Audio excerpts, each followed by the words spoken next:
Bonsoir à tous mes bien-aimés et que le Seigneur vous bénisse. Ce soir, je vous bénis au nom de notre Seigneur Jésus-Christ. Merci pour votre présence et vous êtes à l'écoute de ces messages et de cette journée comme d'habitude et soyez bénis.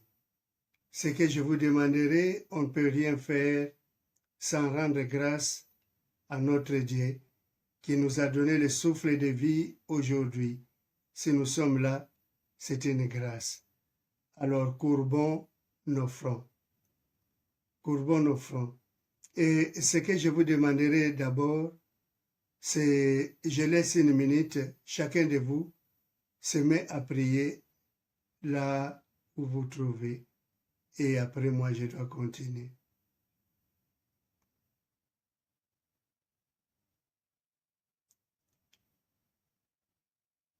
Tendre Père, Dieu de grâce, Dieu d'amour, Dieu très haut, merci pour tous tes bienfaits. Merci pour cette soirée. Je sais que tu as une parole que tu me mettras dans la bouche de ton serviteur. Ça sera une parole de fortification, de foi, vraiment de confiance. Merci, Papa, car je sais que cette réunion est entre tes mains.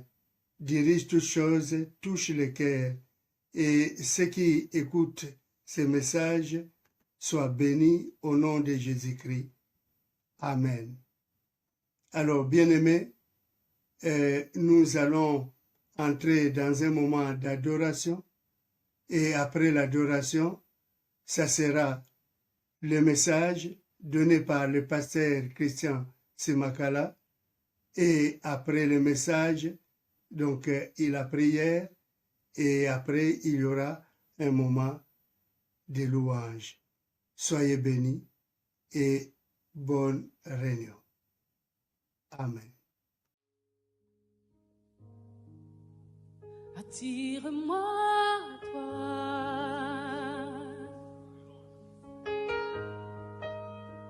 Ne me laisse pas.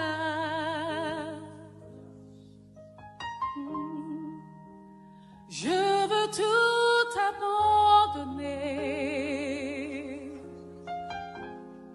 et restaurer notre amitié.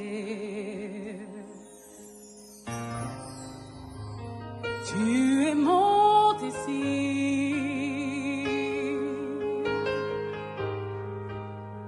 Je ne veux que toi.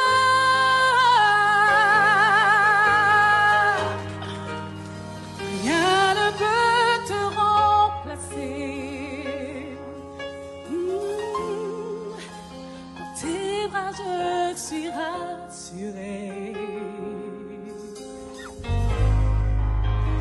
Montre-moi la voie qui me ramène à toi. Oh, tu es tout pour moi.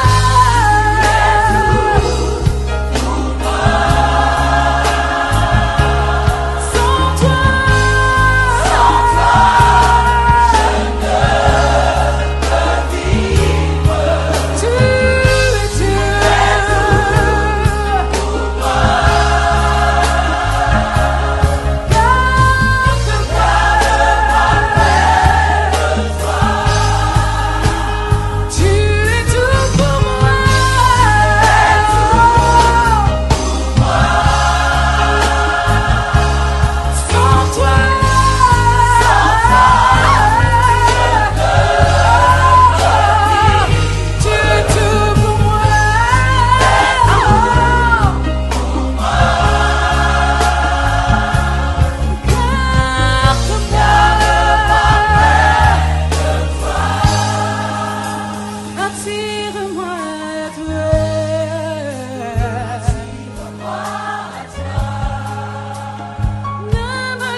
tout pour moi.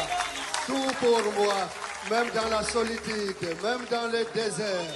Tu es tout pour moi. Quand tout le monde m'abandonne, quand je suis seul, quand je traverse la sombre vallée de l'ombre de la mort, tu es mon seul secours. Tu es tout pour moi, Jésus. Tu es tout pour moi. Je veux encore te glorifier. Je veux encore te bénir. Je veux te remercier. Quand tu es un soutien pour moi. Reçois gloire, gloire, gloire, mon seul sauveur et mon libérateur. Alléluia. Merci, Seigneur.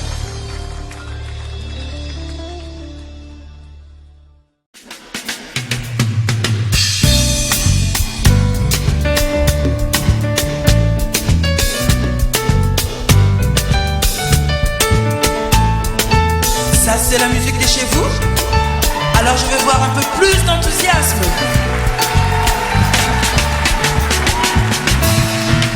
Bon Dieu, hey, hey. Pour moi la vie c'est ça qui est essentiel. Pour moi la paix c'est ça moi besoin. Vie en moi c'est vous. J'y en moi c'est vous.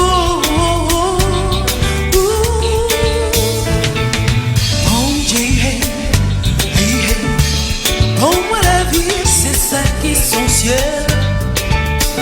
Oh, moi la paix, c'est ça, moi, besoin. La vie en moi, c'est vous. J'y en moi, c'est vous. Moi qui chante, En saint nom, moi, ça que c'est Christ qui est essentiel. moi qui chante, En saint nom, moi, ça que c'est Christ qui est essentiel. moi qui loue, En saint nom, moi, ça que c'est Christ qui est essentiel. Christ essentiel. En saint nom, moi, ça que c'est Christ qui est essentiel. Vie en moi. Un petit jeu pour le Seigneur.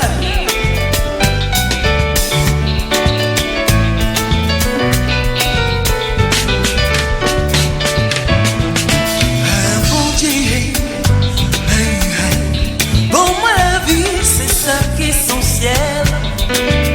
Oh, pour moi la paix c'est ça moi besoin. La vie en moi c'est vous. J'y mets en moi c'est vous. Moi qui chante, oh, moi qui chante. En saint nom, moi, ça que c'est Christ qui est essentiel. Moi qui chante. En saint nom, moi, ça que c'est Christ qui est essentiel. Moi qui loue. En saint nom, moi, ça que c'est Christ qui est essentiel. Christ essentiel. En saint nom, moi, ça que c'est Christ qui est Oh, moi essentiel. qui chante, moi qui chante, moi En qui saint nom, chante. moi, ça que c'est Oh, Christ qui est essentiel essentiel. dans ma vie.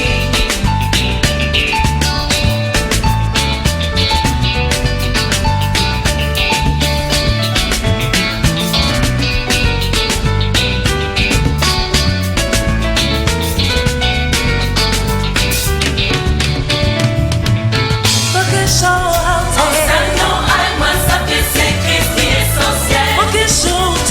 En saint nom, moi, ça que c'est Christ qui est essentiel. Moi qui loue. En saint nom, moi, ça que c'est Christ qui est essentiel. Christ essentiel. En saint nom, moi, ça que c'est Christ qui est Oh, moi essentiel. qui chante, moi qui chante, En saint nom, moi, ça que c'est Christ Christ qui est essentiel dans essentiel. ma vie. En saint nom, moi, ça que c'est Christ qui est essentiel.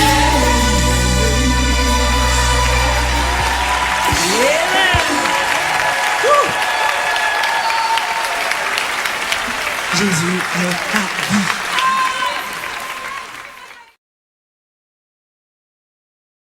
Bien-aimés, sœurs, frères dans le Seigneur, soyez bénis.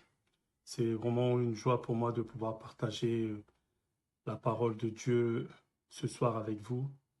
Et avant de lire la parole, j'aimerais tout simplement que l'on puisse prier ensemble, si vous le voulez bien. Si vous pouvez fermer les yeux, nous allons prier. Seigneur Dieu Tout-Puissant, Je te loue et te rends grâce, tendre Père. Merci pour cette grâce. Merci pour cette opportunité que tu me donnes, Père, de pouvoir partager encore une fois de plus ta parole, ô Dieu. Ta parole, c'est la vérité. Ta parole, c'est la vie, ô Dieu. Je te remets toutes ces personnes, quel que soit l'endroit où elles sont, qui écoutent cette parole à cet instant même, Père éternel. Que cette parole puisse les bénir, que cette parole puisse les fortifier et que cette parole puisse porter des fruits dans leur vie. Sois loué, sois glorifié, au nom de Jésus. Amen. Merci encore. Alors, c'est une joie pour moi de pouvoir partager la parole avec vous ce soir. Et sans plus tarder, nous allons voir ensemble le thème suivant que le Seigneur a mis à cœur pour vous, pour chacun d'entre nous, pour moi également, que l'on puisse partager cela. Le thème de ce soir, c'est « Avoir Jésus comme ami ». Alors, dans un premier temps, j'ai fait une petite recherche concernant la définition d'un ami. Et dans le dictionnaire, dans le Larousse, la définition que j'ai pu trouver, c'est tout simplement une personne avec laquelle on est uni par l'amitié. Une amie d'enfance, une amie d'école, une amie de lycée, une amie de travail. Donc, voilà un petit peu ce que l'on nous donne comme définition d'ami. Dans un sens ou bien dans d'autres sens également, on nous décrit un ami comme étant un allié, un ardent défenseur, un bon camarade, une bonne oreille ou une épaule, un confident, un copain fidèle, un frère, et les jeunes ont tendance à dire un poteau. Donc ça, c'est pour les jeunes. Voilà, c'est un ami, c'est la définition même d'un ami. Le poète Jean de La Fontaine pouvait dire dans les fables « Les deux amis » qu'un ami véritable est une douce chose. Waouh! Il cherche vos besoins au fond de votre cœur. Voilà ce que Jean de La Fontaine avait pu donner comme une définition d'un ami. En règle générale, si nous avons ou si nous voulons réellement définir un ami, c'est vraiment une personne avec qui on peut se confier, une personne sur qui on peut compter. Alors peut-être vous avez plusieurs amis, d'autres en ont peut-être un peu moins. Vous savez, les réseaux ont permis que beaucoup de personnes ont maintenant énormément d'amis. Alors, ils sont contents parce qu'ils s'en vantent même en disant « Ah bah tiens, moi j'ai tant d'amis sur Facebook, j'ai tant de personnes qui me suivent sur Insta, etc. etc. » Donc, ils se vantent même du nombre d'amis qu'ils ont réellement. Mais est-ce réellement des véritables amis? Ou c'est juste des personnes qui ont vu votre profil et votre profil, ils les ont plu? Ils vous ont demandé en tant qu'amis et vous avez tout simplement accepté et vous prétendez avoir ou les considérer comme étant des amis. Mais est-ce réellement des amis? Je vous renvoie à cette question. Est-ce réellement des amis? Toutes les personnes qui sont présentes sur vos réseaux, est-ce que ces personnes-là sont réellement vos amis? Je vous envoie cette question et je vous pousse à la réflexion. Parce que moi, ce que j'entends d'un ami, c'est vraiment quelque chose de beaucoup plus profond, beaucoup plus intime, beaucoup plus personnel. La personne avec qui on va partager énormément de choses. On va partager notre intimité, on va se confier, échanger, se conseiller, se reprendre également. Puisque l'amitié, c'est pas simplement se dire des bonnes choses, même quand l'ami en question agit mal, on veut l'encourager dans cette voie. Non, le véritable ami, c'est celui qui accepte également que son ami puisse le reprendre quand il agit mal ou quand il fait quelque chose de mauvais. En général, si nous voulons avoir une amitié forte avec quelqu'un, la première chose à faire, c'est de passer du temps avec cette personne. Pour une simple raison, c'est en passant du temps avec la personne que l'on va pouvoir mieux la connaître, mieux la cerner, savoir comment est-ce qu'elle agit, comment est-ce qu'elle se comporte. Est-ce que nous sommes compatibles pour que notre amitié puisse durer? Est-ce que je partage sa vision? Est-ce que je partage son état d'esprit, son humour, ses hobbies, sa culture? Et c'est cela, toutes ces choses-là qui vont favoriser cette amitié. Passer du temps avec cette personne. Plus vous allez passer du temps avec cette personne, mieux vous allez connaître et devenir réel, mieux vous allez vous connaître et devenir réellement des vrais amis. Le livre de Proverbes 17, verset 17, nous pouvons lire, Proverbes 17, verset 17, la Bible nous dit « L'ami aime en tout temps, et dans le malheur, il se montre un frère. » L'ami aime en tout temps, à chaque moment, à chaque instant.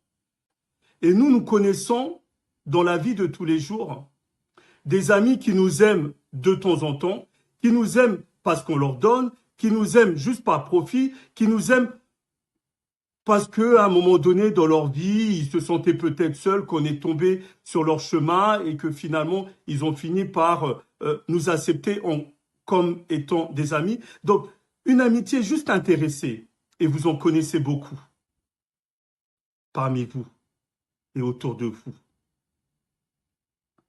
Mais là, Proverbe 17, verset 17 nous dit « L'ami aime en tout temps. Et dans le malheur, il se montre un frère. Quand tu es dans la souffrance, il se montre comme étant un frère. Il est présent à tes côtés. » Combien de personnes avons-nous cru qu'ils étaient des amis pour nous? Mais quand nous avons traversé des moments difficiles, on ne les a pas vus. Et jusqu'à présent, nous ne les voyons pas. Il y a des amis qui sont là que pour des moments festifs. Alors, quand tu organises une fête, tu vas les voir, ils vont être les premiers. C'est d'ailleurs eux qui vont arriver les premiers dans la salle. Mais quand tu es réellement dans le besoin, quand tu es réellement dans la souffrance, tu as beau les appeler, tu ne les vois pas. Tu ne les vois pas. Alors, est-ce réellement ces personnes-là que l'on doit considérer comme étant des amis? Pour le Seigneur Jésus, il en va de même, bien-aimés. Si vous voulez être ami de Jésus, vous devez apprendre à le connaître et à passer du temps avec lui. Apprendre à le connaître et à passer du temps avec lui. Alors certains, en m'écoutant, doivent se dire, mais qu'est-ce qu'il nous raconte? Comment passer du temps avec Jésus alors qu'on ne le voit pas, alors qu'il physiquement, il n'est pas là? Dans son introduction, il nous disait que pour être ami avec quelqu'un, il faut être proche de cette personne. Et là, comment pouvons-nous être amis de Jésus sans pour autant pouvoir réellement le voir? Alors vous vous interrogez, vous vous dites, mais c'est compliqué d'être l'ami de quelqu'un que l'on ne voit pas. Je vais vous rassurer ce soir. L'apôtre Paul nous dit dans 1 Pierre 1, versets 6 à 8, c'est là ce qui fait votre joie, quoique maintenant, puisqu'il le faut, vous soyez attristés pour un peu de temps par diverses épreuves, afin que l'épreuve de votre foi, plus précieuse que l'or périssable, qui cependant est éprouvé par le feu, ait pour résultat la louange, la gloire et l'honneur lorsque Jésus-Christ apparaîtra. Certes, aujourd'hui, tu ne le vois pas, mais je peux te garantir, je peux t'assurer que lorsque le Seigneur Jésus viendra, lorsque nous serons en contact physique, réel avec lui, la louange, la gloire, l'honneur apparaîtra. Lui, dans le verset 8, il dit, « Lui que vous aimez sans l'avoir vu, en qui vous croyez sans le voir encore, vous réjouissant d'une joie ineffable et glorieuse. » Amen. Le Seigneur se glorifie même du fait que on ne l'ait pas vu physiquement, mais que nous croyons réellement en lui. Que nous croyons réellement et que nous avons foi que nous le verrons. Et c'est en cela où on peut parler de gloire, de louange, d'honneur, parce que nous savons que, quand bien même physiquement, ici-bas, nous ne le voyons pas, mais nous savons que nous allons nous voir un jour avec ce véritable ami. Cet ami de tous les jours, cet ami de chaque matin, cet ami de chaque instant. Il est donc possible, bien-aimés, de devenir ami, d'être proche de Jésus, sans l'avoir jamais rencontré physiquement. Puisque nous pouvons faire une rencontre spirituelle avec Dieu. Chercher tout simplement à savoir qui est Jésus. Le rencontrer spirituellement. De plus, il faut lire la vie de Jésus dans les différents évangiles, que ce soit l'évangile de Matthieu, Marc, Luc et Jean. Vous pourrez, en lisant ces évangiles, connaître Jésus, connaître cet ami dont je suis en train de vous parler ce soir. Cet ami sincère. Ce Jésus qui n'aime pas que nous soyons seuls. Aujourd'hui, notamment avec ce confinement, peut-être que tu es seul. Il y a des personnes qui sont confinées seules. Dans la journée, tu n'as personne avec qui parler. Ton seul contact avec les personnes, c'est lorsque tu prends ton téléphone pour pouvoir appeler ou échanger avec des personnes. Mais sinon, au quotidien, tu es seul. Tu n'as personne avec qui parler. Par moments, tu oublies en étant au téléphone avec d'autres personnes, mais une fois que tu raccroches, c'est là où tu réalises réellement que tu es seul. Et par moments, une tristesse s'installe dans ton cœur. J'aimerais tout simplement te dire ce soir que si tu es dans cet état, Jésus est avec toi et ne te laisse pas seul. La Bible nous dit dans Jean 15, versets 13 à 16, Jean 15, versets 13 à 16, il n'y a pas de plus grand amour que de donner sa vie pour ses amis. Et c'est ce que le Seigneur Jésus a fait pour chacun d'entre nous. Il a donné sa vie. Il est mort sur la croix pour toi, pour moi, pour chacun d'entre nous, pour que nous ayons, nous, à notre tour, la vie. Et dans le verset 14, il nous dit, « Vous êtes mes amis si vous faites ce que je vous commande. » Oh, bien-aimés, vous êtes mes amis si vous faites ce que je vous commande. Je ne vous appelle plus serviteur. Au verset 15, il nous dit cela. Parce que le serviteur ne sait pas ce que fait son maître. Mais je vous ai appelé amis.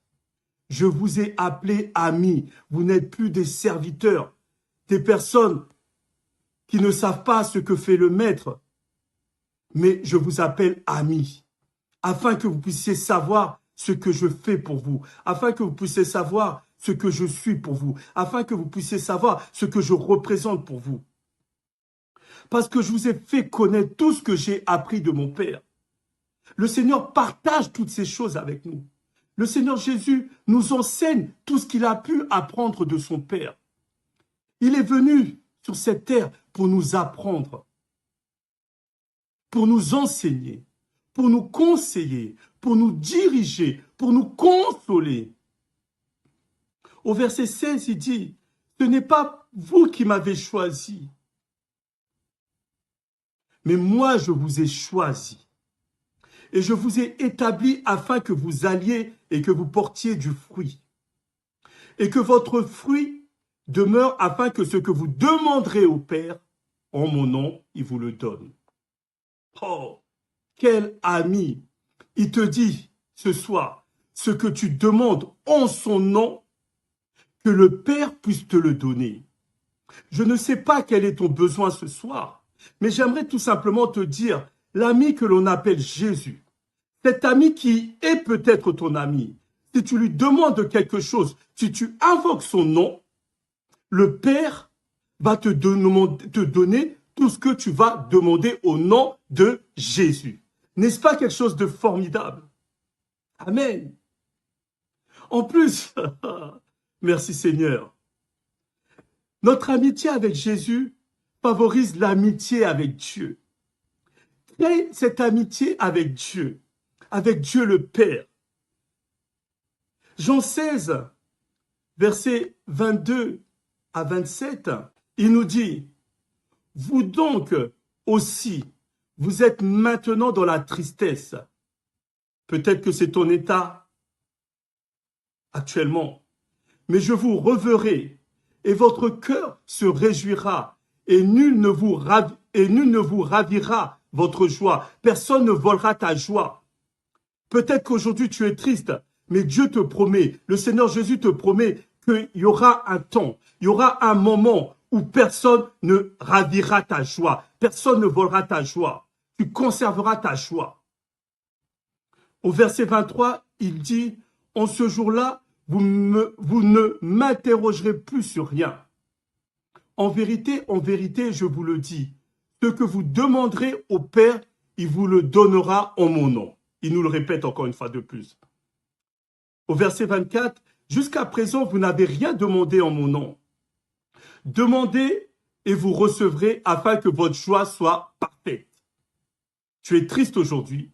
Je t'invite à demander au nom de Jésus à Dieu le Créateur, Dieu le Père, afin qu'il te donne ce que tu lui demandes et que ta joie soit parfaite. Que ta joie soit parfaite.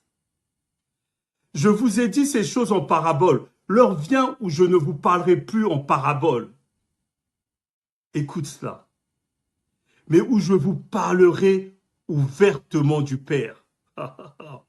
En ce jour, vous demanderez en mon nom, et je vous dis, pas que je prierai le Père pour vous, car le Père lui-même vous aime, parce que vous m'avez aimé et que vous avez cru que je suis sorti de Dieu. Tu crois réellement que Jésus est le Fils de Dieu? Tu crois réellement que Jésus est présent pour toi? Tu crois réellement que Jésus est ton ami? Tu crois réellement que Jésus peut plaider auprès du Père pour toi, pour tes problèmes, pour tes difficultés, pour tes besoins, pour tes attentes? Il y a un jour, et ce jour arrivera. Ce jour arrivera. Un des moyens pour devenir l'ami de Jésus, c'est d'apprendre à le connaître, comme je vous l'ai dit, être proche de lui, l'étudier, étudier sa parole. Et j'insiste sur cela. Plus nous allons apprendre à connaître Jésus, plus nous allons apprendre de lui, plus nous nous sentirons proches de lui. Et non pas simplement nous serons proches de lui, mais également nous serons proches du Père. Avoir Jésus comme ami, c'est avoir également la paix, la guérison. C'est pouvoir sortir de la mort à la vie. Peut-être que c'est ton état. Tu es malade là où tu es. Tu as peut-être failli mourir. Tu ne te sens pas bien. Jésus peut te sortir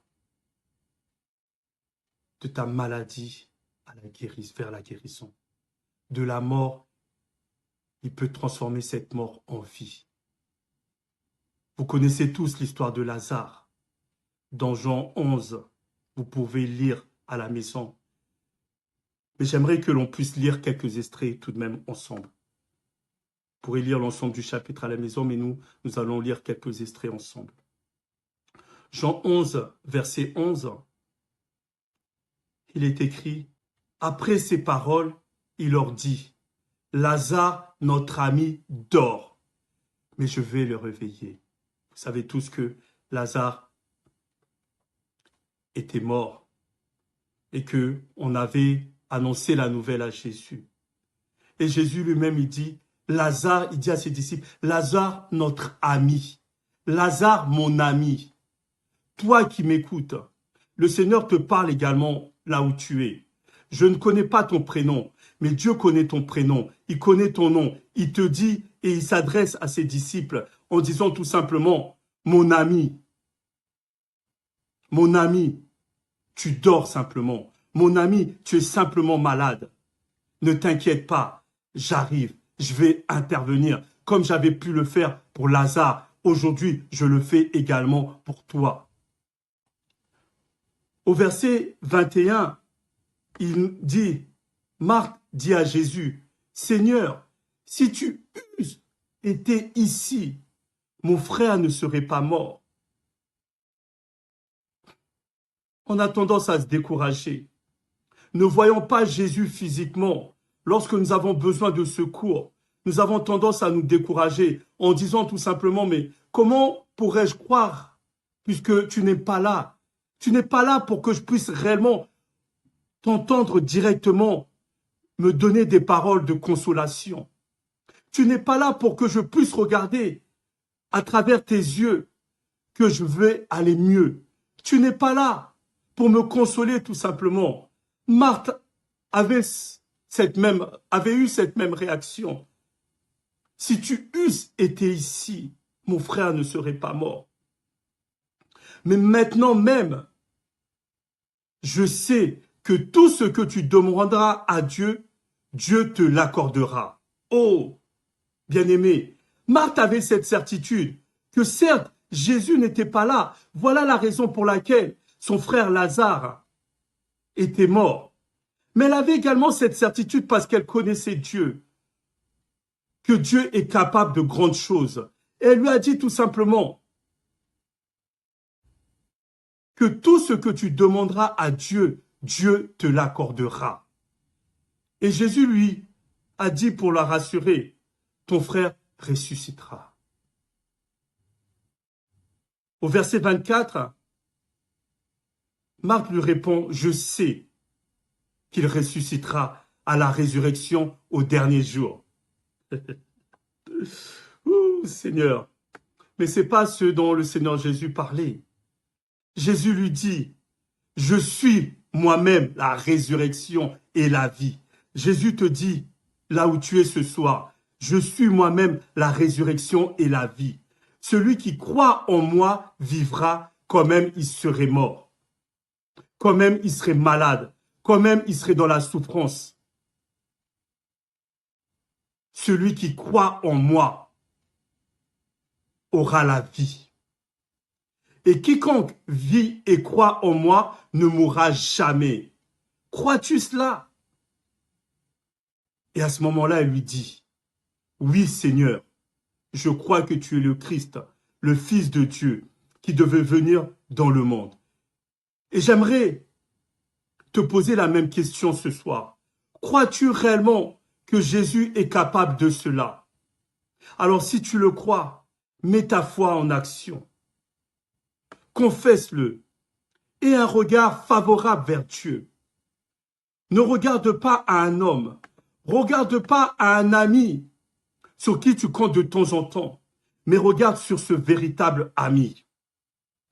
Au verset 34 à 44, il est écrit, toujours dans Jean 11, verset 34 à 44, et il dit, « Où l'avez-vous mis ?» Seigneur, lui répondirent-ils, « Viens et vois. » Jésus pleura. Jésus pleura. Jésus pleura lorsqu'il avait vu Lazare. Jésus pleure quand il voit ta souffrance. Jésus pleure quand il voit que tu es complètement abattu. Si tu es son ami, il pleure pour toi. Il pleure avec toi. Au verset 36, sur quoi les Juifs dirent, « Voyez comme il aimait. » Jésus aimait Lazare. Il t'aime aussi ce soir. Et quelques-uns d'entre eux dirent, « Lui qui a ouvert les yeux de l'aveugle, ne pouvait-il pas faire aussi que cet homme ne mourût point ?» Jésus, frémissant de nouveau en lui-même, se rendit au sépulcre. C'était une grotte et une pierre était placée devant. Jésus dit, « ôtez la pierre. » Marthe, la sœur du mort, lui dit, « Seigneur, ils sont déjà, car il y a 4 jours qu'il est là.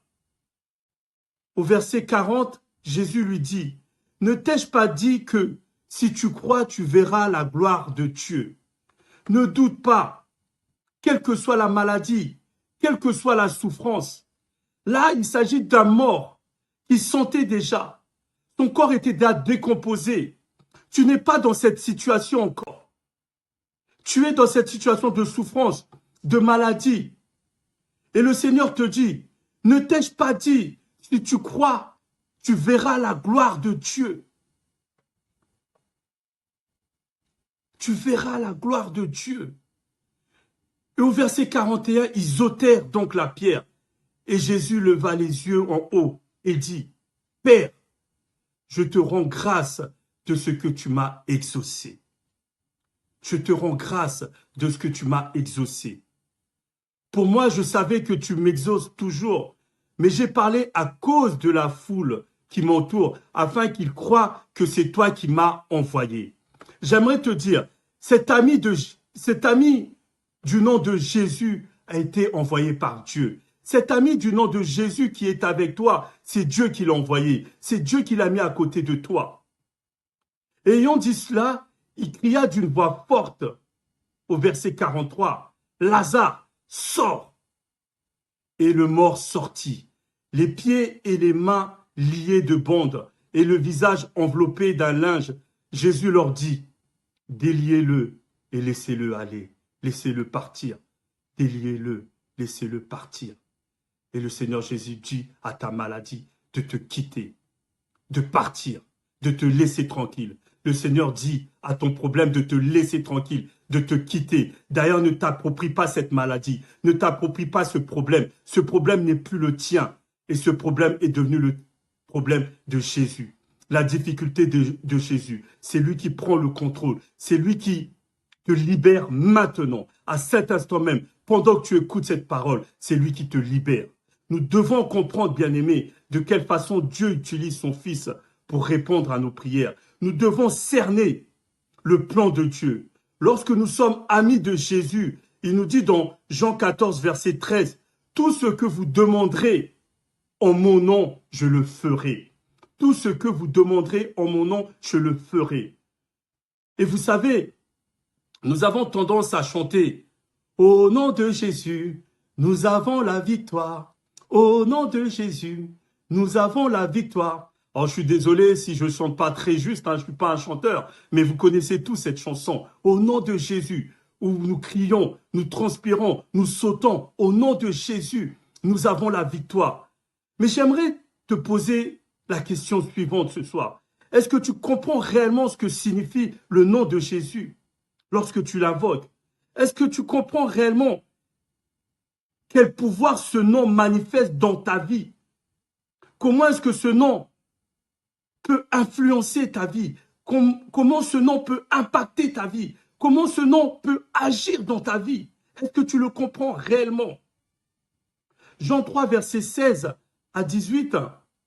« Car Dieu a tant aimé le monde qu'il a donné son Fils unique, afin que quiconque croit en lui ne périsse point, mais qu'il ait la vie éternelle. » Dieu, en effet, n'a pas envoyé son Fils dans le monde pour qu'il juge le monde, pour que le monde soit sauvé par lui, mais pour que le monde soit sauvé par lui, pour que le monde soit sauvé par lui, pour que tu sois sauvé par lui.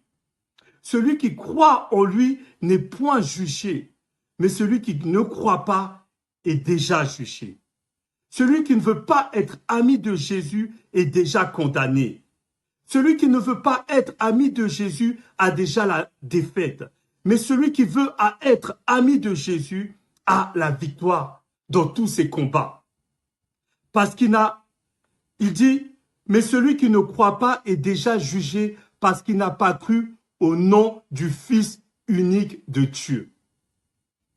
Bien-aimé, avoir Jésus comme ami, c'est avoir à ses côtés quelqu'un qui va te procurer du bien, qui va t'accompagner dans tes démarches.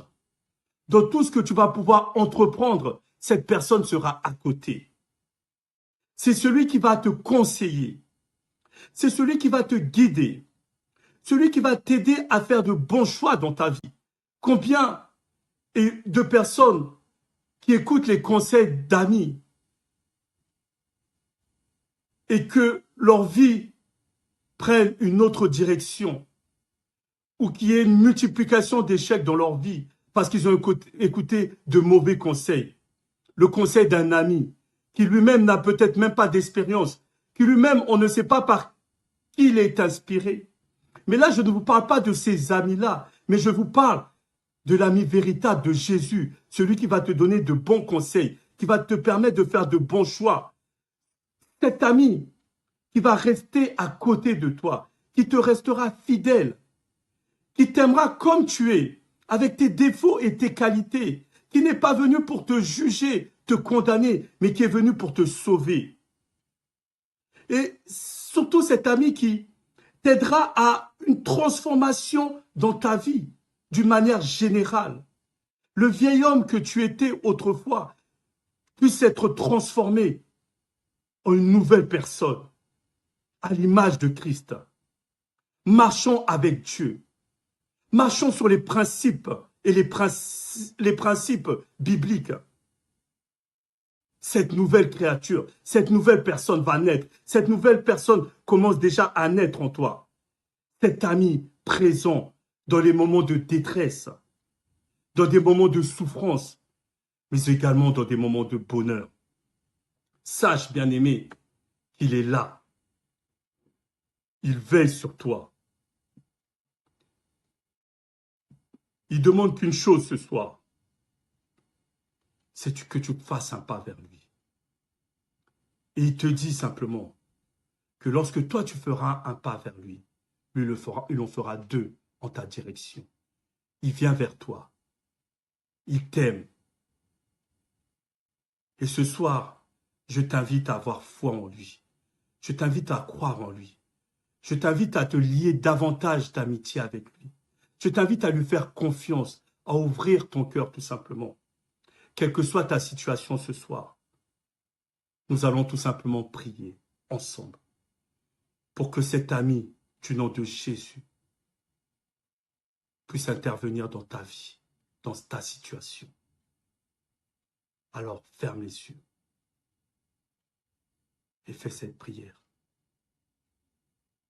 Seigneur Dieu Tout-Puissant, voici, ô Dieu, comme nous l'avons dit, Père éternel, au nom de Jésus, en ton nom, Seigneur, nous avons la victoire, Père. Nous avons la victoire sur nos difficultés. Nous avons la victoire sur nos épreuves. Nous avons la victoire sur la maladie. Nous avons la victoire sur nos préoccupations, ô Dieu. Nous te demandons, Père, combien même, Seigneur, nous avons l'impression d'être seuls, mais tu nous donnes cette assurance que nous ne sommes pas seuls, parce qu'en toi, nous avons trouvé le véritable ami, celui qui est et qui restera pour l'éternité avec nous. Merci Seigneur Jésus pour ta présence. Merci Seigneur Jésus pour ton amitié. Merci Seigneur Jésus pour ton amour. Sois loué, sois glorifié. Amen. Merci. Alors bien-aimé, sois béni et reste attaché à la parole de Dieu. Reste attaché à Dieu parce qu'il t'aime. Et c'est lui ton secours. C'est ton véritable ami. Sois béni. Amen.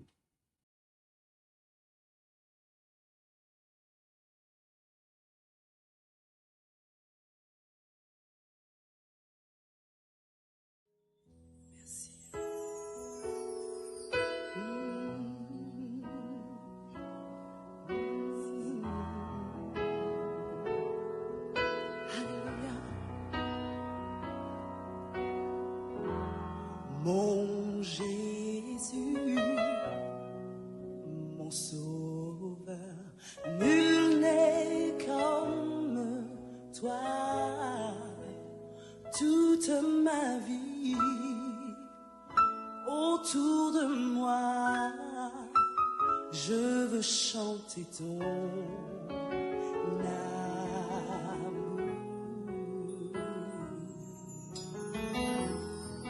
Mon sauveur,